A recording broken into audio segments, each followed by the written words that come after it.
WWE's reaction to AEW likely signing Mercedes Moné has been revealed. Are WWE looking to work with New Japan Pro Wrestling? And an NXT star made their main roster debut on SmackDown last night. Stay tuned for all the deets. So she's been the talk of the wrestling world for a couple of weeks now surrounding where she's gonna land. Mercedes Moné, formerly Sasha Banks, originally popping up at AEW All In after leaving WWE, going over to New Japan, working with Stardom, reinventing herself entirely, turns up at All In at Wembley, and then it felt like she might be headed straight back toward WWE. I'm just diverting AEW completely, but now it may not be the case. But reports in the past week have suggested that talks between Mercedes Moné and WWE have died down, with Moné potentially actually set to join AEW instead. Apparently, while nothing's confirmed, in The Observer it says the ball is in AEW's court regarding an approach for Moné. And Dave Meltzer reports that some in WWE are speculating that Moné could still turn up as a Royal Rumble surprise, with reports of contract talks breaking down a red herring for the press, which is something that they are known to do. Yes. However, others in WWE believe Tony Khan will push very hard for Moné as a counterpunch after the recent departure of Andrade El Idolo from AEW, with Andrade likely heading back to WWE as well. Khan had previously admitted that he'll be very active in the free agent market this year, as has been shown with recent acquisition of former TNA Knockouts champion Deonna Purrazzo as well. So it feels like it's going to be a year of flux for AEW's locker room. There's going to be a lot of people moving in and out. Yeah. Mercedes Moné would be one of the biggest acquisitions that they could get. Yeah, and Mercedes for sure. going, it seems like it is a sort of, it's almost a game of tennis in terms of how they're offer on this side, offer on that side, how's she going to go with it. It does look likely AEW is the landing place. We've seen lots of reports suggesting that, but it says there, it could be a red herring. It could be a red herring, but I think AEW need to make a play for Moné now. She's been featured on a pay-per-view. She didn't appear like in the ring, but she was in the crowd, and there was a very big deal made of it. And you know, it's one of those things where I think they should be able to reach an agreement. You'd imagine, right? Yeah. So, it's someone who will instantly make that division must-see. Yeah, I think definitely will attract new viewers to the product as well. Which that's it, yeah. It's sort of it's all about that, right? At the same time as looking at merchandise, as looking at feuds, potential like matchups, everything else. I think she is one of those wrestlers that is that kind of rare, complete package you can just bring in, and immediately you get that kind of reaction. But in the world of wrestling, nothing's for sure until the contract is signed. So that it could be, you know, it seems like, as we've seen with reports, coming to TNA. It's constantly changing. It's constantly morphing. But right now, as we speak, it's AEW. Well, looking ahead toward the Royal Rumble on the other side of the fence, Kevin Owens was successful in winning the tournament to crown a #1 contender for the United States Championship last night as he beat Santos Escobar on SmackDown. Logan Paul was down at ringside for the match on commentary, and he was on commentary. So he tried to talk down Owens a bit on the mic. Owens instead, like after the match, Owens instead just punched him out with the his cast on his broken, broken hand. So it just laid Logan out in the middle of the ring. It'll be Owens versus Paul at the Rumble for the title, and this match had it all. It had a really, really, really choreographed Michael Cole spot where Kevin Owens, like Santos, had Owens up for a superplex.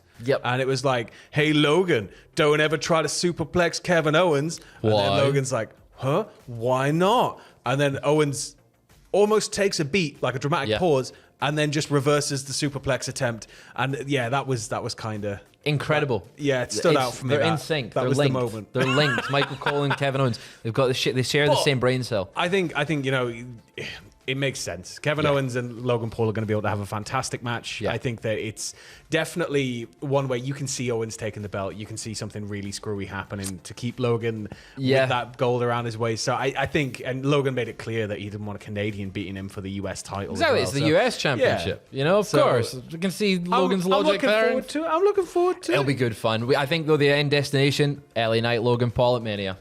Well, touching back on what we mentioned about Tony Khan being active in the free agent market, we got some news concerning a potential WWE signing, don't we, Fraser? Ooh, we do indeed. Writing the Wrestling Observer newsletter, Dave Meltzer reports that Julia's appearance at the Ientin Stardom Gate show on January 4th in the Tokyo Dome City Hall, where Julia announced the end of her stable, Donna Del Mondo, was done ahead of her contract expiring in March.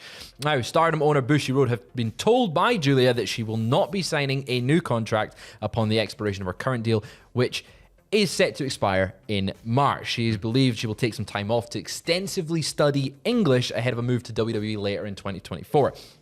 Now, updating on that, Fightful Select reports that those within WWE believe Julia would go to NXT rather than starting on the main roster. She'd go to the Performance Center, unless she was prepared on things necessary for the main roster ahead of time. She seems like Julia seems like someone whose name has come out of, I don't want to say nowhere, because she's been in Stardom for quite a while now, but it seems like in the past few months, it's been yeah, her star has like meteorically risen. Right? Yeah. And it's like, this is someone that WWE wants. This is someone WWE is going to sort of push to the moon when they get their hands on her. And I can see why. I can see either way, but I think WWE likes to do that whole, there's a WWEification, right? You have to learn the WWE style.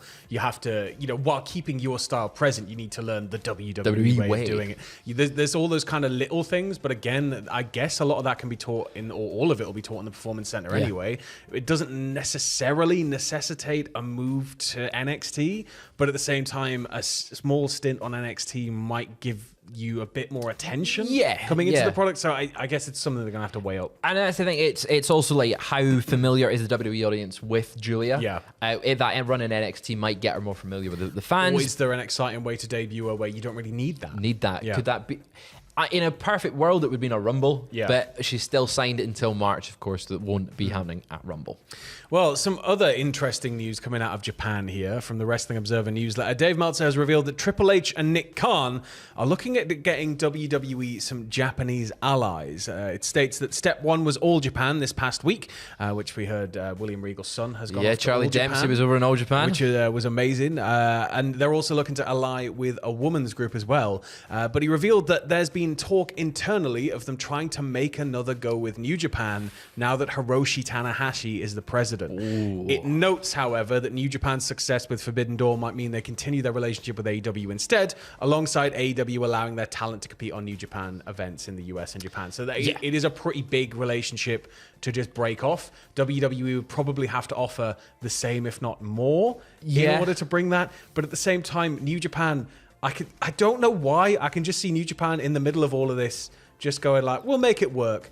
And also, randomly, we're going to do a super show and there'll be AEW and WWE talent on it. Being said, why not? They did it last year at They Wrestle don't Kingdom. need to compete against each other, but it's going to happen. Had it last year at Wrestle Kingdom. You had Carl Anderson signed at WWE, and you had Kenny Omega or Will Ospreay, and it was insane the amount of talent on that show last year. Yeah, that were AEW and WWE. And I would love to see New Japan work with WWE. I don't think they will. I think they'll stay with AEW. It makes the most sense for them. There is a lot of history there, though, between New Japan and WWE. So I think it is something that down the line, should both companies be open to working together and both companies be open to having talent lose and not just doing one of those super cards where it's like, we're just going to do a load of tags. Yeah. And I think blossoming it into like an actual working relationship, I can see that happening at some point eventually, maybe. Right, but I don't know at the minute.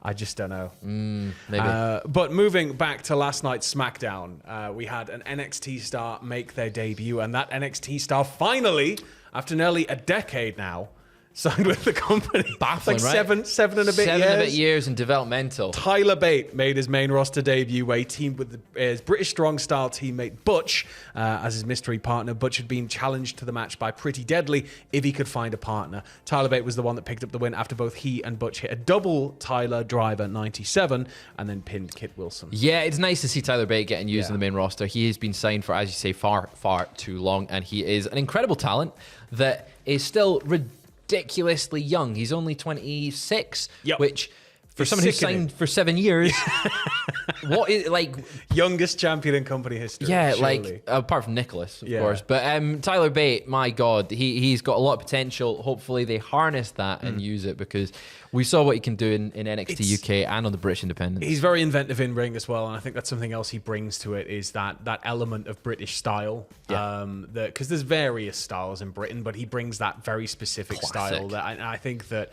it's something that still has a massive place and can work well with nearly every other style, because that was the whole point of it, right? So I'm just looking forward to seeing what sort of feuds we can have spin off this, and where he's going to go, maybe in a solo run eventually. But you just got to wait, because again, he's only like a child. He is. He's going to be with the company for like the next 30 years. And he'll still only be 27. Well, that was it for your second dose of lovely bumper weekend wrestling news. We will catch you later if there's any more news that breaks. But if not, stay safe, have a lovely weekend. We'll catch you in a bit.